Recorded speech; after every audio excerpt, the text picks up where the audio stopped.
Sure, I worked at Boeing Aircraft Company in Long Beach, California, and as a surface technician, working for the commercial side and military side of Boeing in Long Beach, California, formerly McDonnell Douglas Aircraft Company. And I became interested in ham radio about 1980. And I got my ham radio license. And in 1987, I was scanning my ham radio, the frequency band, and I came across a conversation. Two people were in conversation, one in El Toro and one in Newport Beach, and they were talking about bombers and fighters. And the other person that was living, well, actually there were three people, one in Toluca Lake, which we are close to right now, and he was continuing to call him General. And you don't do that on ham radio. On CB radio you do that. They're called handles. And so I waited for them to clear out, and they went back to the gentleman in Toluca Lake and asked him why he was calling this person in Newport Beach General.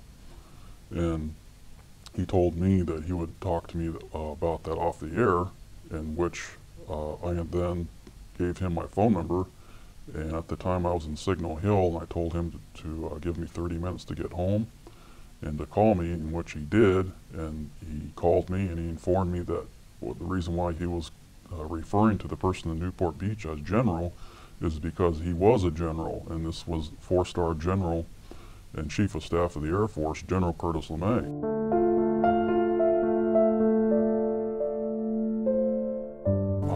Proceeded to monitor the frequency for about 2 weeks. I waited for the right time to come in and break in, and I talked to Curtis Lemay on the air.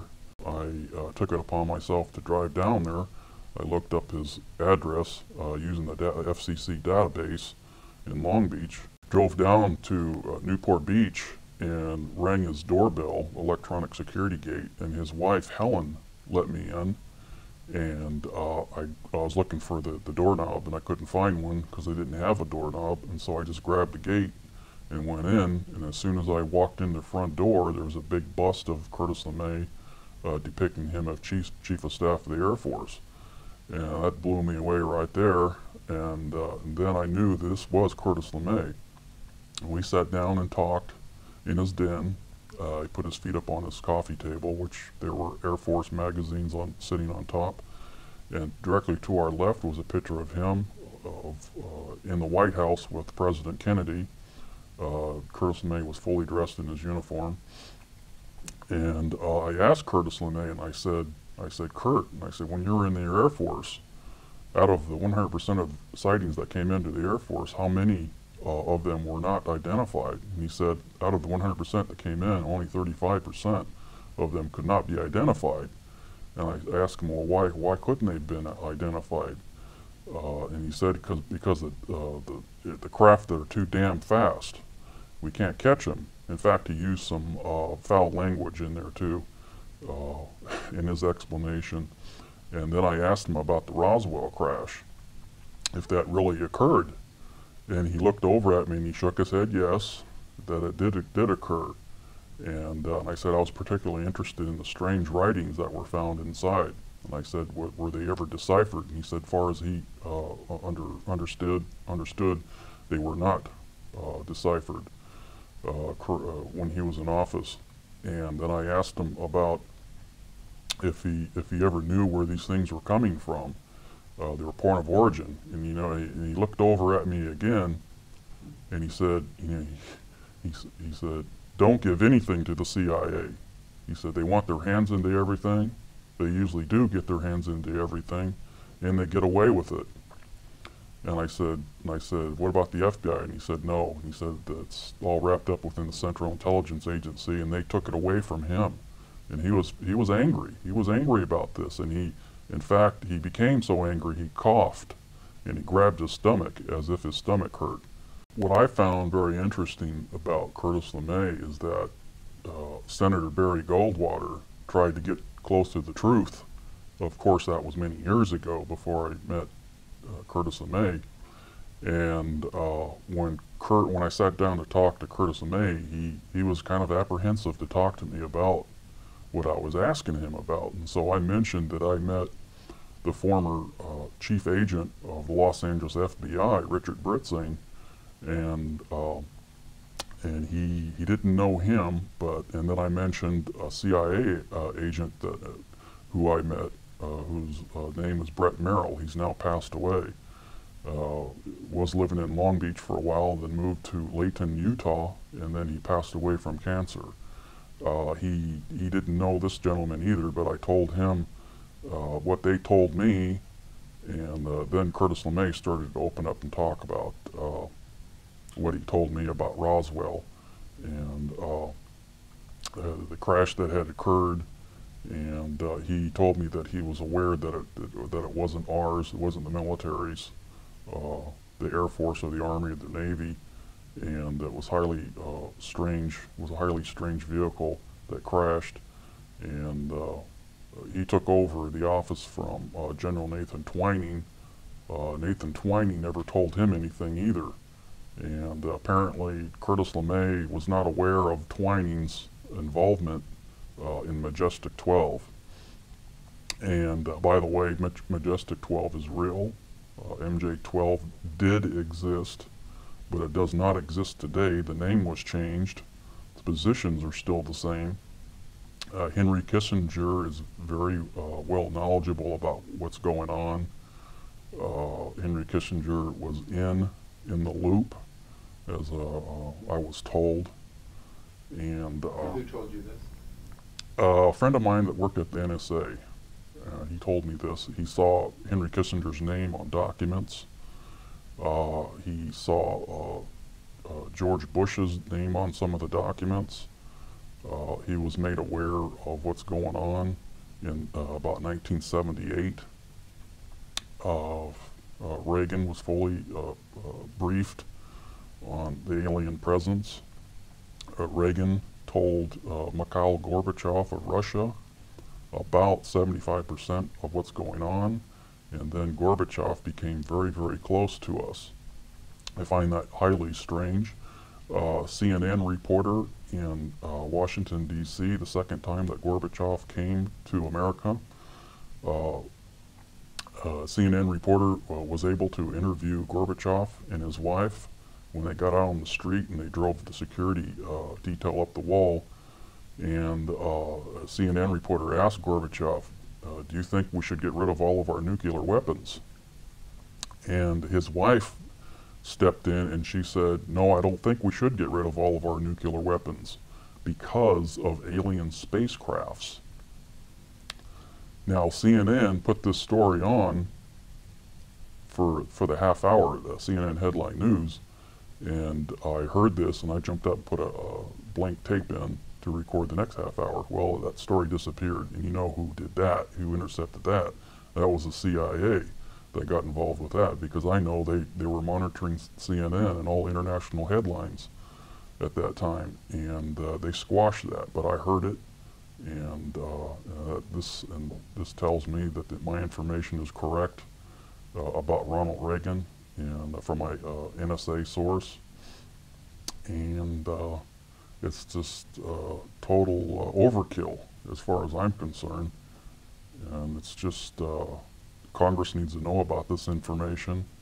The news media will not put the real information on because they still think it's a non-subject until somebody in power, such as the Secretary of State, the director of the administrator of NASA, comes out and says something about that there might be something to it. Well, I had told him earlier about some sightings that I was aware of in Nevada, near Mercury, Nevada, near Tonopah, and he said that the FBI agent his name was Richard Britzing.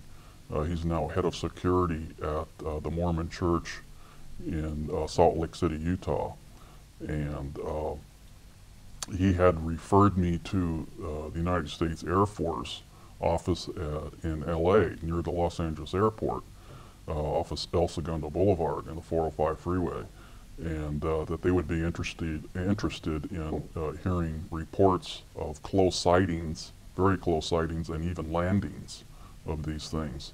And Curtis Lemay shook his head yes, and the CIA agent, Brett Merrill, told me that he had dealt with the United States Air Force regarding missiles to try to shoot these down when they come into our airspace. And that's basically what the CIA agent told me, and he also told the agent told me that the CIA agent told me that he was aware of the situation, and it's extremely classified, but he was aware of what was going on. He was a national intelligence agent. He said that we hit several of them in Nevada, over Eglin, Nevada, and other portions of New Mexico near Albuquerque. Did he indicate what time frame these events happened? This was in the late 60s and 70s. I've met a gentleman that was in the Army, in the CID, that was involved with several crash recoveries when he was in the CID in 1947, when he was inducted in the United States Army. He was in the CID, and several of his friends were in the CIC, counterintelligence, and they became very close one another, and he handpicked a friend of mine that worked at Boeing Aircraft Company in Long Beach to become a part of a crash recovery retrieval in northern northern New Mexico, and apparently he saw some of the aliens and witnessed the craft, and he was put guard around this crash disc that had crashed, and they gave him a M1 carbine rifle to guard anybody that tried to get close to it, and they were given orders to shoot anybody without authorization. They recalled him on several other crashes. They had to fly him with blackened out windows to several of the crash sites, and some of the crash sites were very putrid to smell, and they had to back up about 45 feet away from the craft to escape the smell. He said it smelled like rotting eggs intermixed with rotting mustard. He said it was just horrible. And this is someone that you knew? Yes, I personally know him. He's still currently alive. Is he still working or retired? Oh, no, he's retired. And do you know his name? Yes, I do. Can you share it? Not at this time. Okay.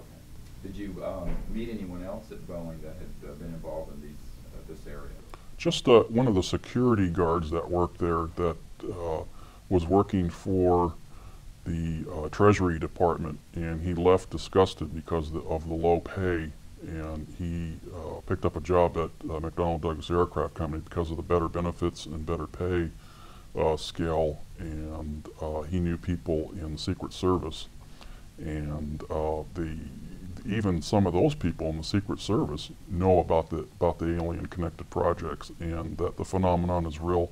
And I found that kind of funny, because of they're not cleared to hear the information. They don't have the classification to hear the information, but yet people in the Secret Service know about it. And I found that kind of hilarious. And I interviewed this security guard at McDonnell Douglas Aircraft Company for about 45 minutes regarding the subject. He was trying to find out where there was one crash that occurred. One crash occurred in, he believes that from his commander, it occurred in the desert of New Mexico, northern New Mexico, and there was another one that crashed in Nevada, near Ely, Nevada, and the other crash, a total of 3, he didn't know where it was because nobody wanted to talk about it, and they were all told to shut up. So when he was on site, he didn't really know where he was because he was flown in on a blackened craft? Right, that's correct. They were taken to several crash areas in an aircraft. They were then landed. They were taken by Jeep. They were told not to look out the Jeep at all, to keep their eyes in one position. They were told not to talk to anybody, There, in fact, one of the locations, one of the military officers said, he goes, "Gentlemen, we're not here on a Hollywood movie set. This is a highly classified mission. You're not even supposed to talk to your family about this." And they had to sign security oath statements that they would not talk about this for 50 years regarding the crash sites that they were taken to. These gentlemen saw, my friend had seen personally the dead aliens. They had almond-shaped eyes, darkened, rather large head, little bit larger than human head. Their bodies were about the size of about a 9-year-old child. Their hands were, they had 4 fingers, no thumb. He told me they all looked like they came out of a mold because they all looked the same, and their mouths were just a small slit. The typical description that's out in the field: real small ears, no hair in the head, just really strange looking to him. He thought they were probably a part of a genetic research, possibly of the Germans, but the technology that he saw in the craft could not be of German technology because of the fiber optics that were found inside, and some of the slide switches that they had inside the craft that we didn't even have, and nobody else on Earth would have that type of technology. What dates were these? Did he give you any specific or just a general? This was started in 1947. There were more crashes than Roswell. What people don't understand is that there was one in 1948, and there was another one in 1949. The 1949 crash was a rather large craft, and the people inside were a little bit taller. They were about 5'8" tall. And these individuals' noses were quite long. They kind of looked like the ancient, not the Sumerians, but there's a race, I can't recall at this time, but there's they looked a lot like an ancient race around Palestine, probably about 3000 BC. He told me that he picked up one of these aliens and put it on board of one of the Jeeps. And he said it felt like, the alien felt like probably about 45 pounds at most, maybe 40. And they put him in body bags and took him to, and for what he told me, they took him to Wright-Patterson Air Force Base at the time. Later they started taking some of them to Colorado and northern New Mexico, and then later on at Area 51 in the late 1960s. All crash debris and technology and anything that had to do with the alien-connected phenomenon all went to Area 51. These craft were circular shaped. They were not chevron shaped, and they were very, very light. 6 people lifted up a 60-foot in diameter craft and put it on a carry-all. And he said it was this really strange metal. He rubbed his hand on it, and it felt really smooth, like somebody had just buffed it out with a buffer. Did he indicate how they came to be disabled? Yes, he said that he was, as far as he could gather from his friend CIC, the FBI was checking into this too. They were interested as to why these things were crashing, and they found out that the radar testing in New Mexico was the cause of a lot of them that were crashing, and high-powered transmitters. When they would get too close to transmitters, they would cause interference, like in 6 meters, or UHF high-powered transmissions. It would interfere with their guidance control, and they would just crash. And other craft that crashed, we had shot them down with our military weapons. That's one of the things that I do remember him telling me, that there's another alien group that looks a lot like the human race, and they're called the Orange. Through my mother, at Boeing Aircraft Company, my mother's now deceased, and her friend is now deceased. Now I can talk about it. My mother had met a tube bender in McDonnell Douglas Aircraft Company, which is now Boeing, and his close friend worked at Northrup. He was working on the stealth program at the time, and this guy is an absolute brain in mathematical, with mathematical figures and fixing things and making things work and correcting everything to make everything work. The higher ups at Northrup were dumbfounded by this guy, and they recommended him to work with the projects up at Area 51 in Nevada. And apparently he's been working up there for at least 5 years, and they inducted him into the Alien Connected Projects to work specifically on the technology and try to figure out how these things work to back engineer them. In fact, I asked him where they're coming from, and he told me, he said, I can't answer that. That's so highly classified. And another reason why he didn't answer it regarding where these things are originating from is that his son is still working within the connected projects, and he didn't want to even talk about it. But he did tell me that he worked on the craft to back engineer them. He's aware of their existence. He knows that I met the Chief of Staff of the Air Force, General Lemay.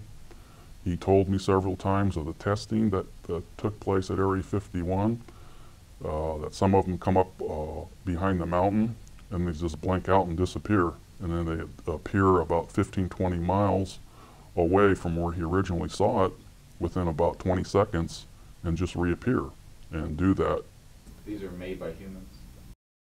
No, these are the real things. These are the ones, the craft that he has been working on.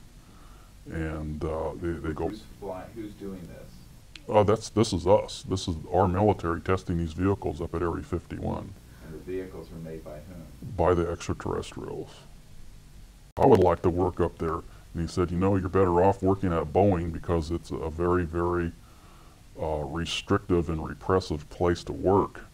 And he said, you're better off at Boeing because the security at Area 51, they have security within security, watching other people, their other security people, and it drives them up the wall too, and it drives the employees up the wall, and that's why they have a big exodus up there of some of the employees that work there. They can't stand the environment up there because you can't do anything. You can't talk to anybody. You can't. It's just. He said it's horrible. It's a horrible place to work. Area 51 is just. It's just a horrible place to work. It's like working in Russia when Russia was communist country. He was working for Northrup, directly for Northrup. He was not working for the military, any of the military services at all. He was receiving his paycheck from Northrup. So Northrup has an involvement with Area 51? Oh yes, so does Lockheed Martin, Boeing Aircraft. They do trucking for Area 51, Boeing Aircraft, Hughes. Most of the major defense contractors have something to do with Area 51.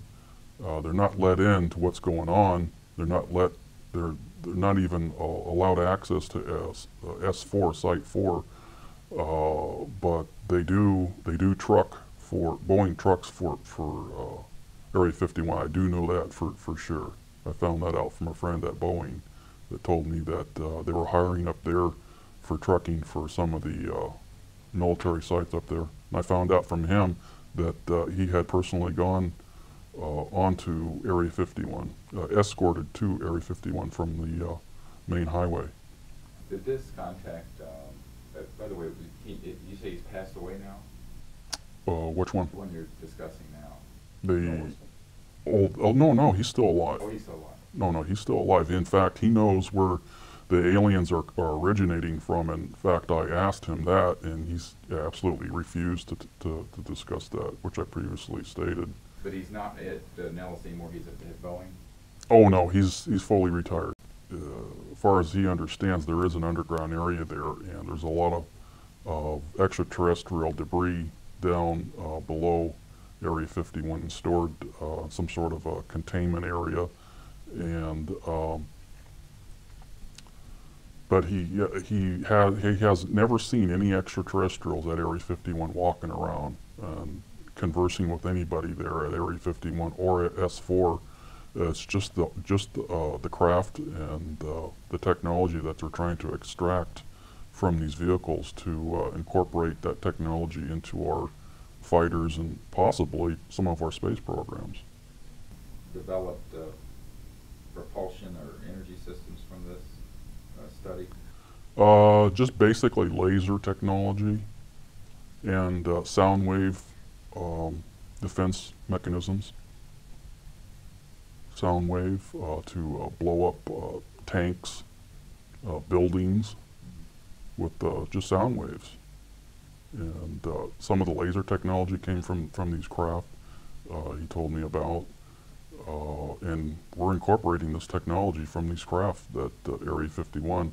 And I also found out that they are moving a lot of the personnel and some of the equipment and some of the extraterrestrial technology equipment and the craft to base up in Utah. He mentioned there's a base here in California near Enzo, California, and there's another base in the deserts of I believe he said Tajon or Tajon. I believe he said Tajon, I believe. I believe that's the word that he used. There's a base near Lancaster and Palmdale area. And near, this is very funny, it's near Northrup. There's an underground area out there too that he was aware of. And but he particularly mentioned and stayed focused on Enzo, California. There's some underground areas up there too that they're researching some of this technology and at March Air Force Base through Project Red Light. What is Project Red Light? Project Red Light is a program to test these vehicles and extract as much information as possible from the alien connected projects to find out how these things operate and gain as much information to possibly use this for our advancement, for our, like I said, for our fighters and bombers and for our space connected projects. And it further verifies what I was told by people that were in the Army and the Air Force and people that worked at Area 51 to corroborate what's going on regarding Project Red Light. And Project Red Light is still continuing as of this day. He wasn't out of Nellis, he was out of Area 51 primarily. Okay. Northrup hired him to go up there and help the cause up at Area 51 to try to find out how these things work.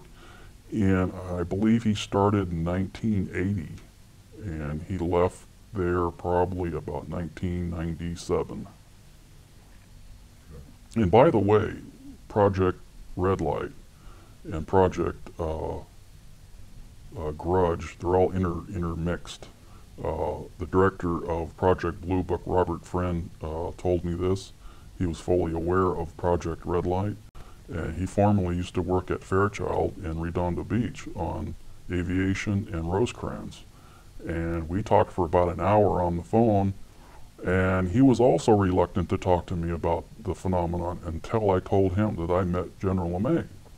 Well, and of course the CIA agent too, and the FBI agent. And so then he started to open up and talk to me about the situation of UFOs, and I asked him about some of the crash debris that was taken to Wright-Patterson Air Force Base after the Roswell crash.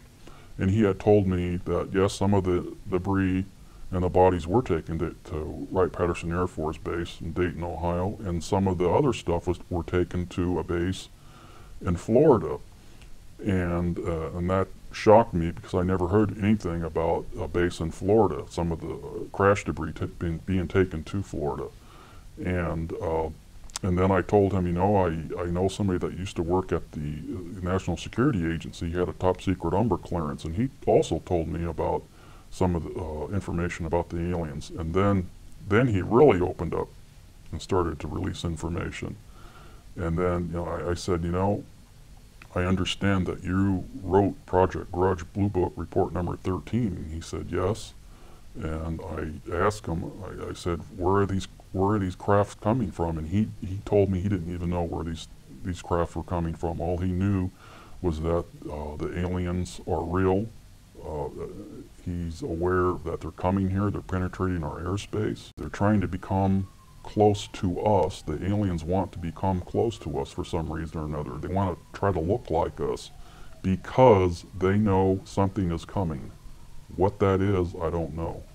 We are absolutely 100% aware of what's going on regarding this intrusion into our airspace, and that we're trying to get a lid on this to try to minimize the sightings, to quell the news media and the witnesses that are reporting these sightings to the news media, and to try to draw an interest in this, to try to push for a congressional investigation.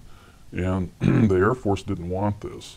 They wanted to push this thing under the rug and continue to research this and just get a handle on it and try to get as much information and technology out of these crafts as fast as they could, and to steer the news media off on some crazy idea that these sightings were created by college pranks and balloons and meteorological problems, and they just try to sweep it right under the rug. And this is what Robert Friend told me, that the whole project was to collect as much information as they could, and a lot of the information was siphoned off by the CIA and the National Security Agency and people at ONI, Office of Naval Intelligence. No, just the fact that he had mentioned that there were other agencies clamoring for control, and in fact going right directly to the president to get that control. What he told me regarding the security ramifications were that if their military personnel were to talk about this, they could be court-martialed, or at least threatened to be court-martialed, to get them to back down and to scare them. And other intimidations would be to hold their paychecks back, transfer them to other bases where a lot of people would not want to go to, like Alaska. Well, through my NSA contact, he was in the Army. The NSA is a part of the Army. He was in advanced intelligence gathering. He had a top secret Umber clearance. He trained at the NSA at Fort Meade, and then they transferred him to a satellite monitoring station, and he had received several transmissions from the Pentagon and from other satellite monitoring stations of the NSA that they were tracking ETVs, extraterrestrial. That stands for extraterrestrial vehicles, and this is the lingo within the NSA. How they communicate back and forth is ETVs.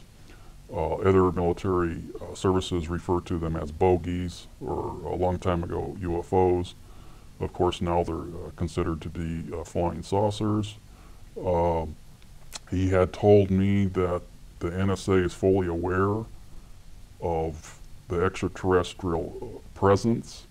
We've intercepted many of their signals during the 60s, and we were testing transmissions to try to jam their transmissions and to try to communicate with them. And he had told me that he was aware of top secret bases in Colorado that were monitoring the situation, and there is another base in London that is also monitoring the situation regarding the extraterrestrials through MI5 and MI6 He told me that the President of the United States, Jimmy Carter, was alerted to several events that were taking place overseas. He had handled that transmission personally.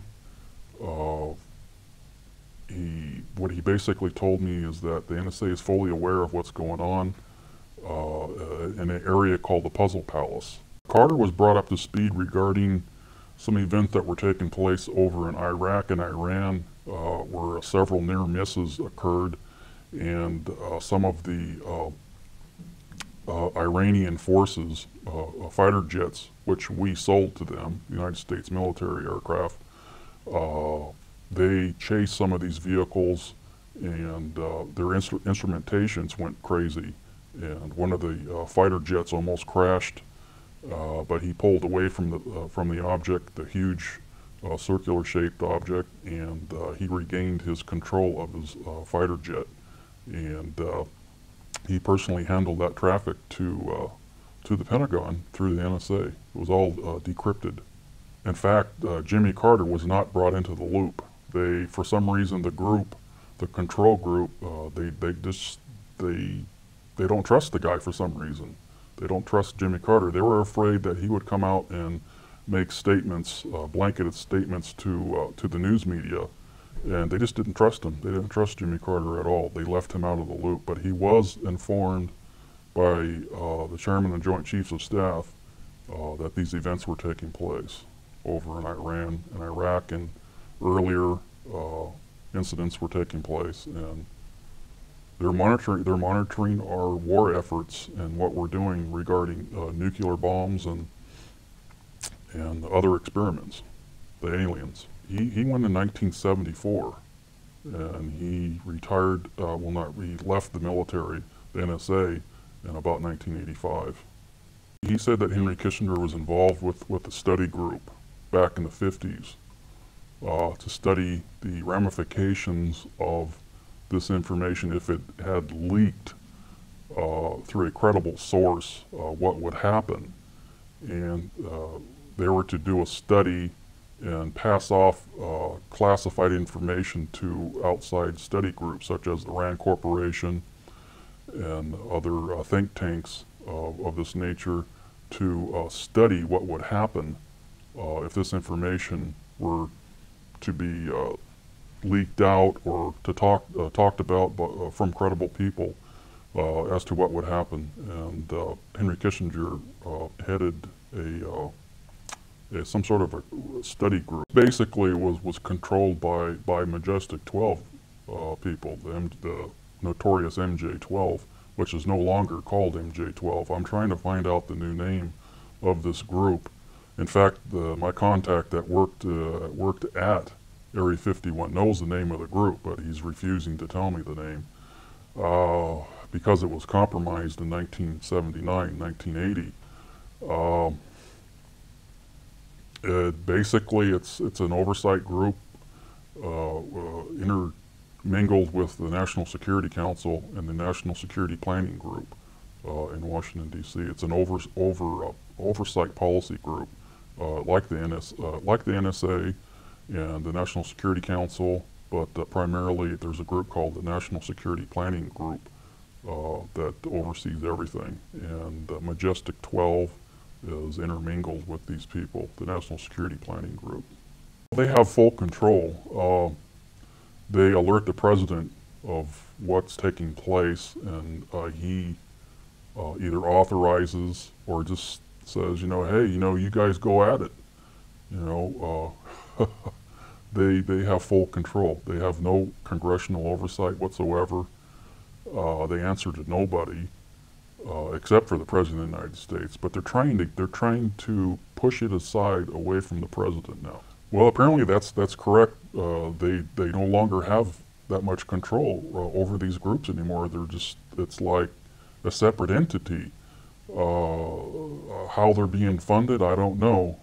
I can't find that information out. I'd love to find it out, because I can tell you one thing, the General Accounting Office, they don't know what's going on. They don't know where the money's going.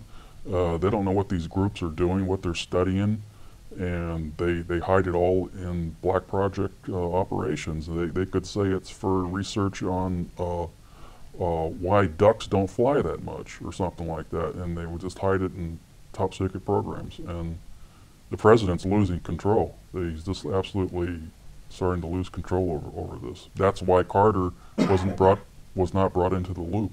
They just don't want to release the information regarding the locations, where they're coming from, where they're originating from.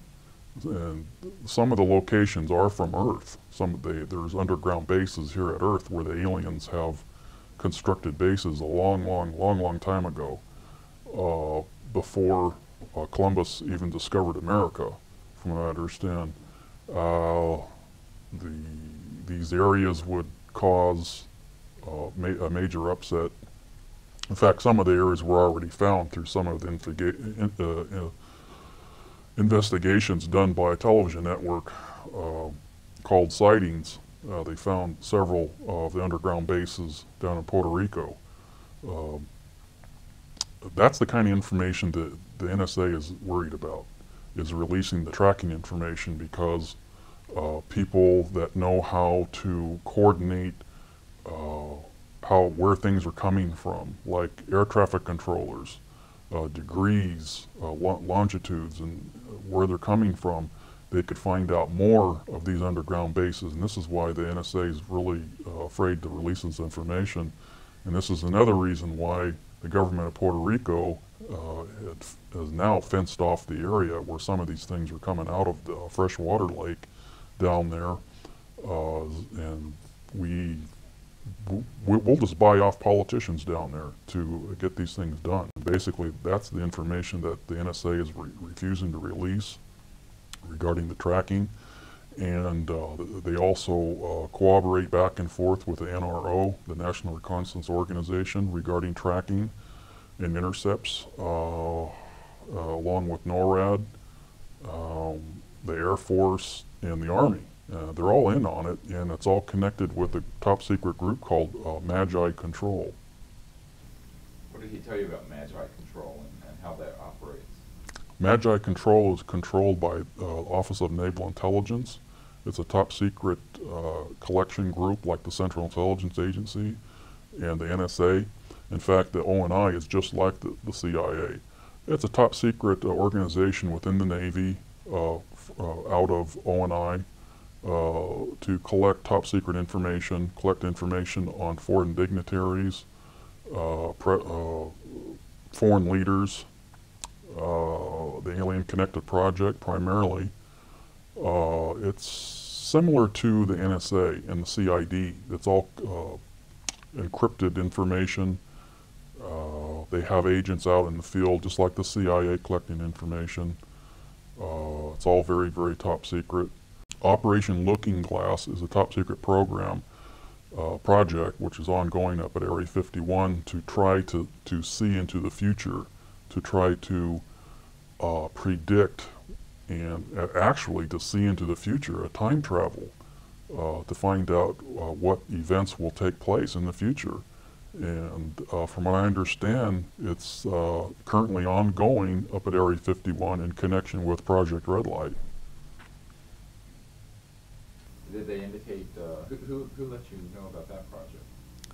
I heard this from a CIA buddy of mine, the same CIA agent that passed away from cancer up in Utah. What else did he share with you, the CIA contact? And can you share his name now that he's passed away? Oh yeah, Brett Merrill. Okay. Yeah. It's the same one. Yeah.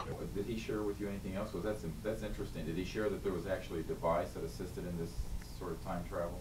It derives from the alien technology. He did not get into what it looks like or how big it is or anything like that, but it derives from, comes from the alien technology itself. The aliens can go into the future and find out what events will take place many years into the future, and they can also go back in time too. Of course, anti-gravity. Most of the craft operate on anti-gravity and electrogravitic propulsion, and oh yeah, of course, the aliens are at least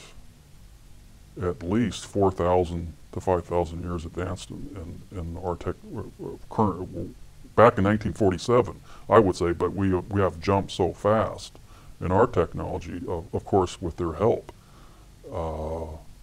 Back in 1947, the scientists would say, wow, these guys are at least 4,000 to 5,000 years advanced in us, over us. But now, I would estimate the alien, if we would say an F-1 would crash now, without any help to where we're at now, our technology, we would say they're probably about maybe, probably about 400 years advanced over us and with technology, without any help from them. If something would crash now. Oh yeah, we're just about at the conclusion state right now regarding anti-gravity. That's why these little cute little toys are now coming out that are anti-gravity, like the little top that sits there in air and spins. I'll give it maybe about 15 years, and we'll have cars that will levitate using this type of technology. Oh yeah, we're doing it up at Area 51 right now. It's, some of the stuff that my buddy worked on up at Area 51, who lives now in Pahrump, Nevada, through Northrup. But yes, we're flying vehicles up there right now, and in Utah right now. They had to have them up at Area 51, and they sent them right up there. Gave them the clearance, top secret carve clearance. Bob Lazar would probably recognize that clearance. It's called what? Top secret carve. C-A-R-V-E? Right, to carve a steak or something, or carve a turkey. And oh yeah, he's aware of where the aliens are coming from, where their point of origin are, and he's just refusing to tell me this information. It's just so highly classified. Is he retired now? Oh yes, he's retired. Anti-gravity programs or the extraterrestrial programs? Well, I know that Lytton is, for an absolute fact. Lytton, Hughes Electronics, Optical out here in California, next to the Los Angeles airport. Well, McDonnell Douglas Aircraft Company was at a small level. Now they're at a big level now because Boeing bought McDonnell Douglas Aircraft Company out. I know that Boeing is at least the transportation mode right now, but they will get into the aircraft mode year 2001 to help them out with the projects in Utah and Nevada. In fact, Boeing has an operation in Salt Lake City, Utah right now, so that's not going to be any problem for our government to pull them right in, because they're right in they moved Area 50, most of the stuff from Area 51, at least 35% to 40% of Area 51 to Utah. Just basically those companies, and of course Lockheed and Northrup. Well, primarily people that work at Area 51, if they want a new 4x4, they'll get it. If they want special foods according to their taste, they'll get it. If they want pay increases, they'll get it. They don't have to strike like people working for other companies. You know, for a union or non-union company, they don't have to strike. They'll get it. Yeah, they live like kings. From all of the contacts that I've met,